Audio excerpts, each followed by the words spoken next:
Hi guys, welcome to my channel. நம்ம இன்னைக்கு வீடியோவில் என்ன பார்க்க போகிறோம் அப்படின்னா, என்கிட்ட ஒரு கஸ்டமர் ஆல்ரெடி ஸ்டிச் பண்ண ப்ளவுஸில் டிசைன் பண்ணி தர சொல்லி கேட்டிருந்தாங்க. ஸோ நான் அதுக்கு எந்த மாதிரி டிசைன் பண்ணியிருக்கேன்னு சொல்லிட்டு உங்களுக்கு காமிக்க போகிறேன்.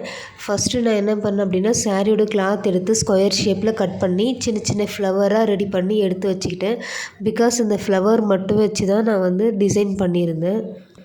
இவங்க ப்ளவுஸுடைய நெக் மட்டும் கவர் ஆகிற மாதிரி டிசைன் பண்ணி தர சொல்லி கேட்டிருந்தாங்க. ஸோ அந்த ஃப்ளவர் மட்டும் வச்சு அந்த நெக் ஃபுல்லாக கவர் பண்ணிடலாம் சொல்லிட்டு தேவையான அளவுக்கு ஃப்ளவர்லாம் ரெடி பண்ணி எடுத்து வச்சுட்டேன். இப்போ பார்த்திங்கன்னா பேக் நெக் ஸ்டார்ட் பண்ணிவிட்டு ஃப்ரண்ட் நெக் வரைக்கும் ஃப்ரண்ட்லேயும் வந்து இந்த மாதிரி ஃப்ளவர் வச்சுருந்தேன்.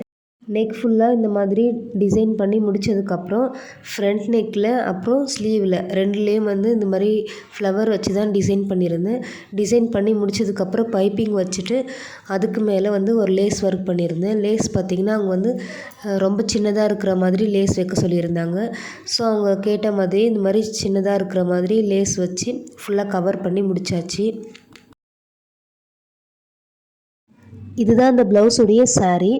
ப்ளவுஸ் ஃபுல்லாக முடித்ததுக்கப்புறம் அதோடைய ஃபைனல் லுக் எப்படி இருந்துச்சுன்னு பாருங்கள். இதுதான் அந்த ப்ளவுஸுடைய ஃபைனல் லுக்கு. பேக்கில் பார்த்தீங்கன்னா ஃப்ளவருக்கு மேலே சின்ன சின்ன பீட் ஒர்க் பண்ணியிருந்தேன். இதே மாதிரி ஃப்ரண்ட் நெக்லேயும் பீட் ஒர்க் பண்ணி ஃப்ரண்ட் அண்ட் பேக் நெக் முடித்தாச்சு. இப்போ இதோடைய ஸ்லீவ் பார்ப்போம். ஸ்லீவ் பார்த்திங்கன்னா அதே ஃப்ளவர் தான், ஆனால் 3 லேயராக வச்சுருந்தேன். 3 லேயராக வச்சுட்டு சென்டரில் பீட் ஒர்க் பண்ணியிருந்தேன். இது பார்க்கவே ரொம்பவே அழகாக இருந்துச்சு. சிம்பிளாக தைக்கிறதுக்கு ஈஸியாகவும் இருக்கும், வேர் பண்ணும்போது ரொம்ப லுக்காகவும் இருக்கும்.